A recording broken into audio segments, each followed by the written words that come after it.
Humans of the Makerverse, what's going on? So you just got your hands on the Elegoo Saturn 4 and don't know where to start? Well, let's set up together from a beginner's perspective. Alright, let's get this bad boy open.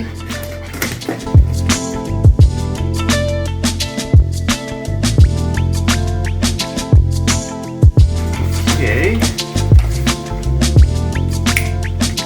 Alright, first things first, the printer comes with a handy dandy toolkit. And in that toolkit, we have the manual, of course, with all the information about the printer, 2 face masks for your lungs, don't want to die, 2 scrapers, bolts for the resin tank, a lot of paper funnels, and to be honest, they were kind of useless, some gloves, a power adapter, and a flash drive.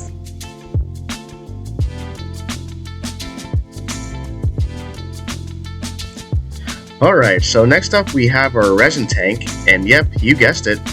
We'll be using this to fill our resin for our prints. So if we see at the top, it shows a max limit.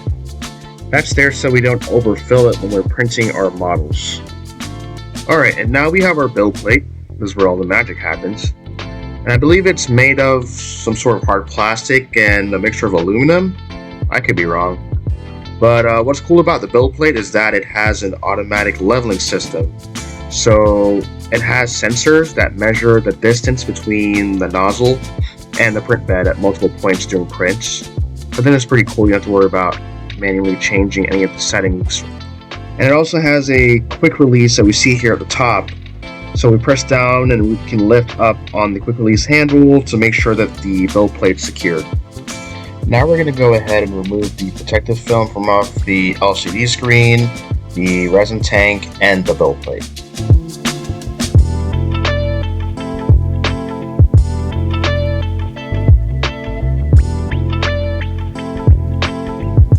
Alright, now with those holes aligned, we're going to go ahead and screw in those bolts that we got in the toolkit into each hole.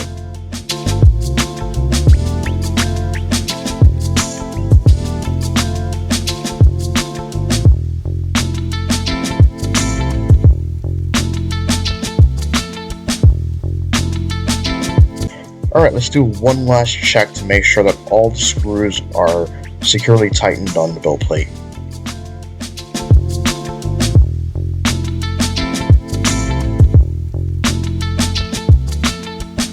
Oh, and we can't forget, what's a 3D printer without power?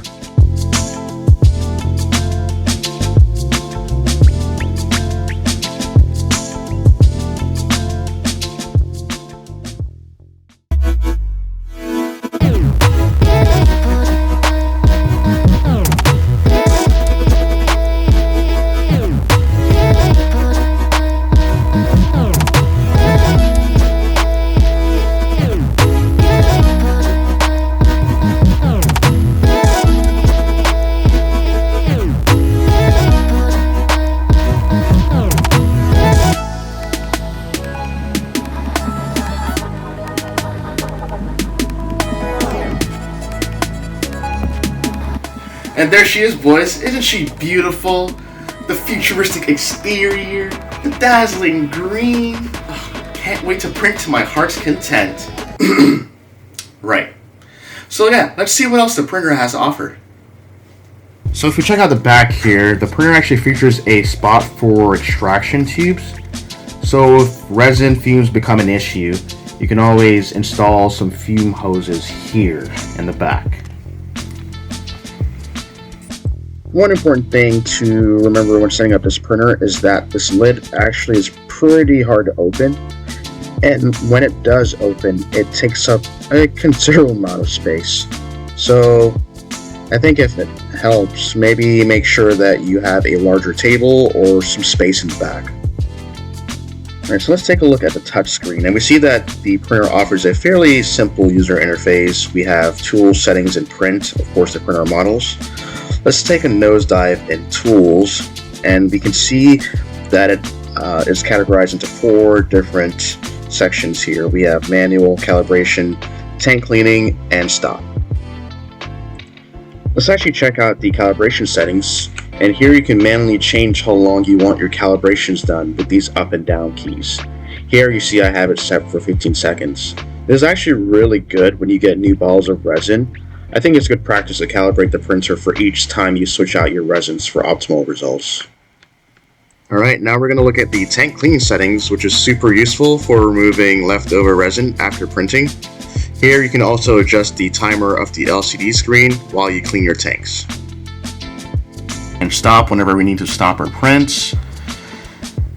And we have the device self-test, as I mentioned before, how the printer actually does a self-check. There we go. Pretty loud there. Alright, so let's get started with printing. Before we begin, let's be sure to wear proper PPE to protect our skin from any exposure to chemicals, because if you don't, you bleed internally, and then you'll explode. Just kidding. But seriously, we should do our best to wear some gloves and a mask to 1. Protect our skin from direct contact, and 2. To protect our lungs from any exposure to resin fumes. You'll thank me later. So for the test print, I'll be using the 8K Space Gray Standard Photopolymer Resin. Wow, that was a mouthful. Alright, let's go ahead and shake this bottle so we can get an even mix of all the compounds inside.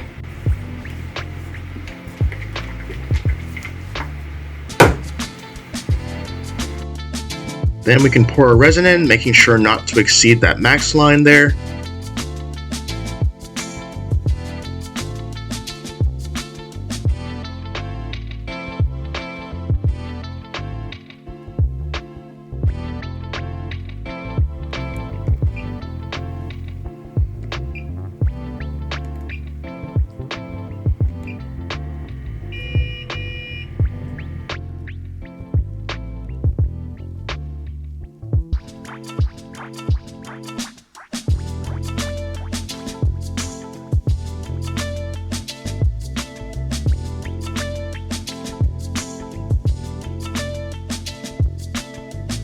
And now with the print completed, we can go ahead and lift that quick release handle and take it off the build plate. We're just going to let it drain here for a couple of minutes on the side. And now we can use a scraper to remove our models.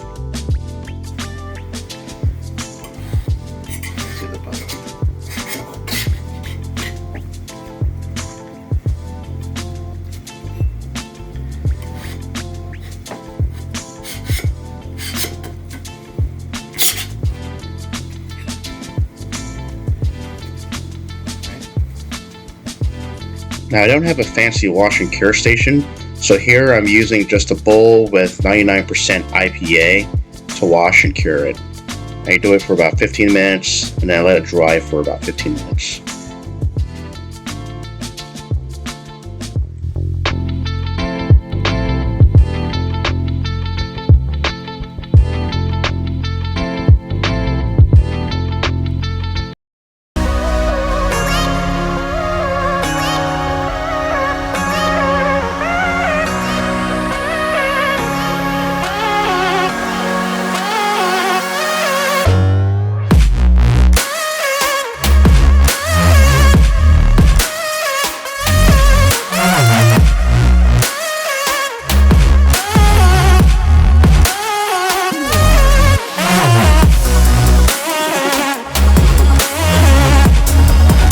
Alright, so the test prints worked. Let's print something cooler. Alright, so here we are in Colts3D.com. Heard they got a lot of free STL files you can download and 3D print. Let's see what we got. Oh wow, they're even collaborated with Thingiverse. Huge database. Was that The Witcher? Oh snap. Alright, let's see what we've got. So I'm a huge nerd. I'm into anime and action figures and stuff like that. I'm a weeb. So let's see if we can find any of that stuff. Let's go to game.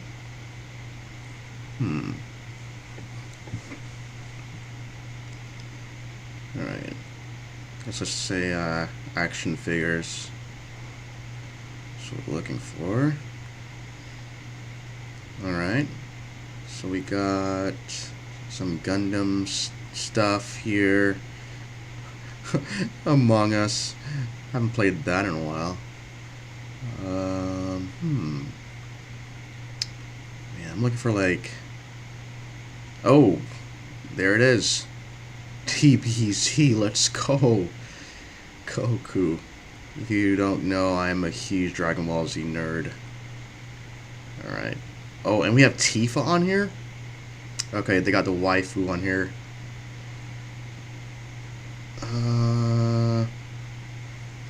Those actually look really cool. Let's see what we can do. We can filter this somehow.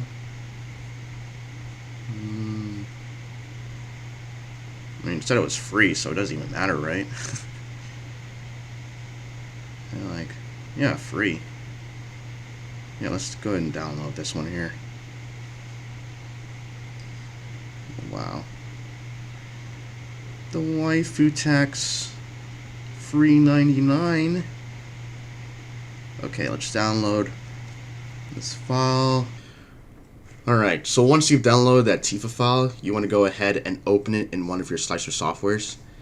On that flash drive that comes with the printer, it gives you the option to install one of 3 different slicers. Actually, let me show you real quick.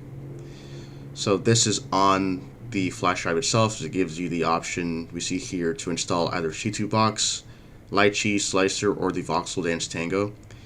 So as you already saw, today I'm actually using the C2 Box Slicer because it worked flawless like a charm, and it was actually pretty easy to set up. So let's go ahead and open that Tifa file. You can actually do that in one of 3 ways with this hamburger button right here.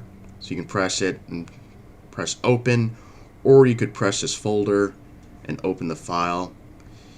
And you could also press this plus button right here. So let's go ahead and open it. You want to make sure that you unzip that folder once you download it, and I already did that. So let's go ahead and open the STL file here. Alright, perfect.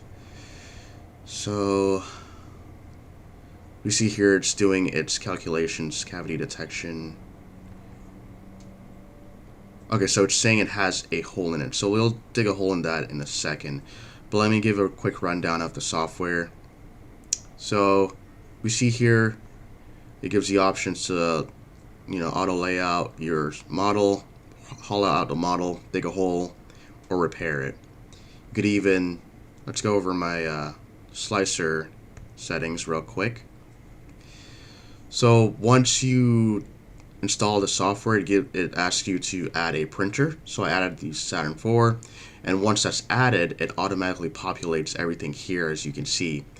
So it automatically populates the LCD mirror, the resolution, the size.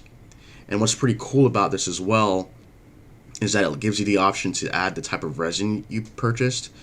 And with that, you could add the density and the cost right here. So whenever you make a model, it shows you how much resin per cost of that model that you're using, which is pretty cool. So yeah, this is a quick rundown of my printer settings. The only thing I changed here was the exposure time to 40 seconds because I found out that actually works well for a lot of people. So I decided to try that, and it worked pretty fine with the test models. So sticking with that. If it ain't broke, don't fix it. So that's the settings right there. Alright, so let's go ahead and go back to slicing. Alright, so I actually want to go ahead and scale this. I think it's a little bit too big. So on the side here, it gives you the option to mirror your model, scale it, rotate it, or move it. So I'm going to go ahead and scale it. And let's do right here. Just make this 85%. I think that's good. Alright, so yeah, let's go ahead and dig a hole in the back of it. Look at that. Okay. Let's see.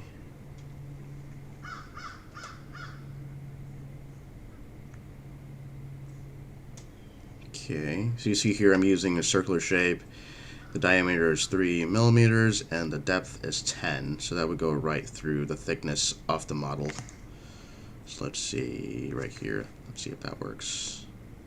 Alright, let's see. Perfect. So now all we would have to do is add some supports. I'm going to go ahead and press this button right here. So it says support initiated.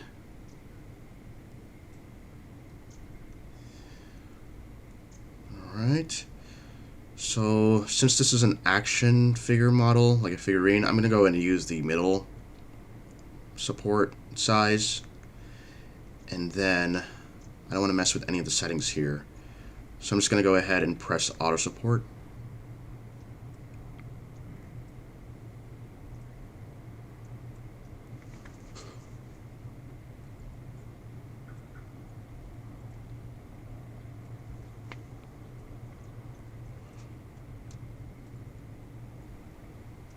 Alright, perfect. Alright, so you see that the supports, it automatically populated here. So now that we have some supports, I'm going to go ahead and slice the model. Let's go ahead and slice.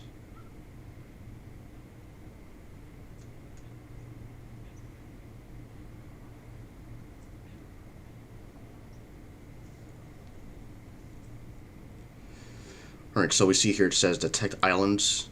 Island detection has not yet been performed. Now let's go ahead and detect some islands here. And that's to make sure that we can get all the little pieces that are not attached to supports gone, so we don't have any failures in our print. So while it's detecting that,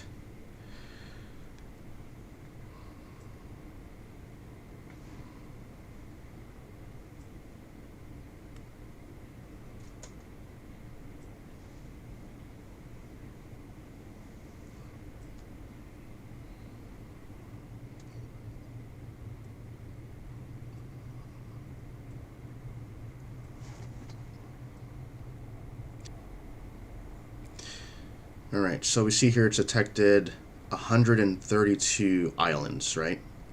So what I'm going to do here, I'm just going to go ahead and delete all islands.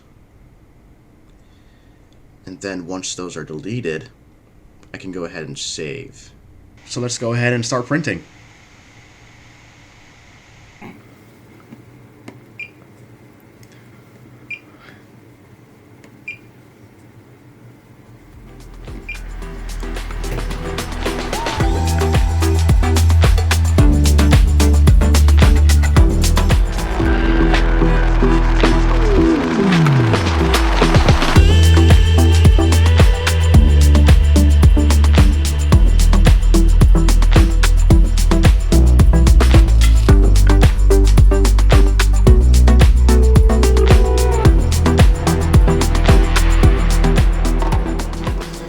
Yeah, overall, I'm really impressed by the print quality.